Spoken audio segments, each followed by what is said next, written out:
Hello friends, welcome to Splendid Edu. আজি আমি class 8 ম্যাথমেটিক্সৰ exercise 3.2 question number 4 আলোচনা কৰিম।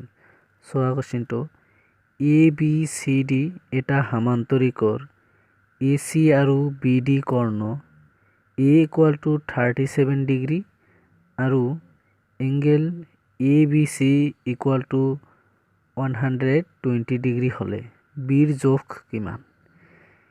ইয়াত ডি কোণক দুটা ভাগত ভাগ কৰিছে, এ কোণ আৰু বি কোণ। তেন্তে বি কোণকো দুটা ভাগত ভাগ কৰিছে।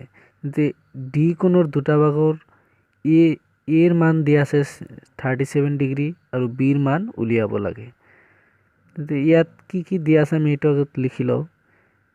গিভেন ABCD এটা সামান্তৰিকৰ AC আৰু BD কৰ্ণ A = 37 ডিগ্ৰী আৰু এংগেল ABC = 120 ডিগ্ৰী হলে তেন্তে বিৰ মান উলিয়াব লাগে। এই বি কোণৰ মান কিমান দিয়া আছে? বি কোণৰ মান দিয়া আছে 120 ডিগ্ৰী আৰু ডি কোণৰ ভিতৰত স্মল এ কোণৰ মান দিয়া আছে, স্মল বি কোণৰ মান হে উলিয়াব লাগে। তেন্তে অতএব আমি জানো সামান্তৰিকৰ বিপৰীত কোণ কি হয়? সদায় সমান হয়। তেন্তে এংগেল ডি = এংগেল বি, তো কি লিখিম? এইটো লিখিম সামান্তৰিকৰ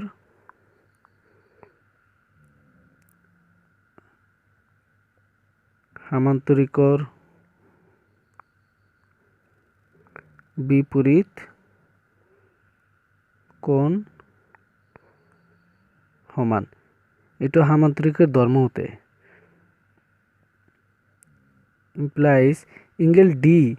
এতিয়া চোৱা এই ডি কোণক কেইটা ভাগত ভাগ কৰিছে? ডি কোণক সম্পূৰ্ণ এইখিনি মিলিহে ডি কোণ, গতিকে এই ডি কোণক দুটা ভাগত ভাগ কৰিছে, স্মল এ আৰু স্মল বি কোণতহে ভাগ কৰিছে। তেন্তে দুটা মিলিহে ডি কোণ। তেন্তে আমি ডি কোণৰ সলনি আমি লিখিব পাৰো A + B, এই দুটা মিলিহে ডি কোণ = তেন্তে বি কোণৰ মান কি দিয়া আছে? বি কোণৰ মান দিয়া আছে 120 ডিগ্ৰী। এই বি কোণটোৰ মান দিয়া আছে 120 ডিগ্ৰী, এইটো লিখিলো।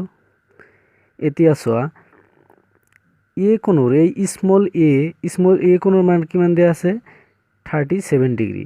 গতিকে 37 ডিগ্ৰী আমি ইয়াত বহুৱাই দিম, 37 ডিগ্ৰী বহুৱাই দিলো। Plus B = 120 degree. এতিয়া বিৰ মান উলিয়াম, = 120 ডিগ্ৰী - 37 ডিগ্ৰী। অতএব বি = এইটো মাইনাস কৰিলে 83 ডিগ্ৰী হ'ব। অতএব বিৰ মান কিমান হ'ল? 83 ডিগ্ৰী। Thank U. প্লিজ মোৰ চেনেলটো সাবস্ক্ৰাইব কৰিব।